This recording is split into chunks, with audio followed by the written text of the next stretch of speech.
ನಮಸ್ಕಾರ ಎಲ್ಲರಿಗೂ ಕನ್ನಡ ಪೆಬಲ್ಸ್ ಚಾನಲ್ಗೆ ಆತ್ಮೀಯವಾದಂಥ ಸ್ವಾಗತ. ನಾವು ಇಂದಿನ ವಿಡಿಯೋದಲ್ಲಿ ನಾವು ಕ್ರಿಸ್ಮಸ್ ಗ್ರಿಪ್ಪನ್ನು ಯಾವ ರೀತಿ ಮಾಡಬೇಕು ಅನ್ನುವಂಥದ್ದನ್ನು ತಿಳ್ಕೊಂಡಿದ್ದೀವಿ. ನೀವು ಕೂಡ ಅದನ್ನು ನೋಡಿದ್ದೀರಾ. ಈಗ ಅದೇ ರೀತಿಯಾಗಿ ಇನ್ನೊಂದು ಕ್ರಿಸ್ಮಸ್ ಗ್ರಿಪ್ಪನ್ನು ನಮಗೆ ಬೇರೆ ರೀತಿಯಲ್ಲಿ ನಾವು ಹೇಗೆ ಮಾಡಬೇಕು ಎನ್ನುವಂಥದ್ದನ್ನು ನಾವು ಕಲ್ತ್ಕೊಳ್ಬೇಕು. ಇವತ್ತಿನ ವಿಡಿಯೋದಲ್ಲಿ ಕಲ್ತ್ಕೊಳ್ಳೋಣ. ಹಾಗೆಯೇ ಅದನ್ನು ಮಾಡುವಂಥ ವಿಧಾನ ಹೇಗೆ ಮತ್ತು ಮಾಡುವಾಗ ಅದನ್ನು ತಯಾರಿಸಬೇಕಾದ್ರೆ ಏನೇನು ವಸ್ತುಗಳು ನಮಗೆ ಬೇಕಾಗುತ್ತೆ, ಅವುಗಳನ್ನು ಯಾವ ರೀತಿ ಜೋಡಿಸಬೇಕು, ಅದೆಲ್ಲವುದನ್ನು ಇಂದಿನ ವಿಡಿಯೋದಲ್ಲಿ ನಾವು ತಿಳಿದುಕೊಳ್ಳೋಣ.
ವೀಕ್ಷಕರೇ, ಈ ವಿಡಿಯೋದಲ್ಲಿ ನಾವು ಕ್ರಿಸ್ಮಸ್ ಗ್ರಿಪ್ಪನ್ನು ಹೇಗೆ ಮಾಡಬೇಕು, ಅದನ್ನು ತಯಾರಿಸುವ ವಿಧಾನ ಮತ್ತು ಅದಕ್ಕೆ ಏನೇನು ವಸ್ತುಗಳು ಬೇಕು, ಅದನ್ನು ಯಾವ ರೀತಿ ಮನೇಲಿ ಇಡಬೇಕು ಎನ್ನುವಂಥದ್ದನ್ನೆಲ್ಲ ತಿಳ್ಕೊಂಡಿದ್ದೀವಿ.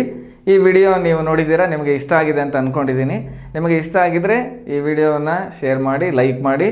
ಹಾಗೆಯೇ ನಮ್ಮ ಕನ್ನಡ ಪೆಬಲ್ಸ್ ಚಾನಲನ್ನು ಎಲ್ಲರೂ ದಯವಿಟ್ಟು ಸಬ್ಸ್ಕ್ರೈಬ್ ಮಾಡಿ.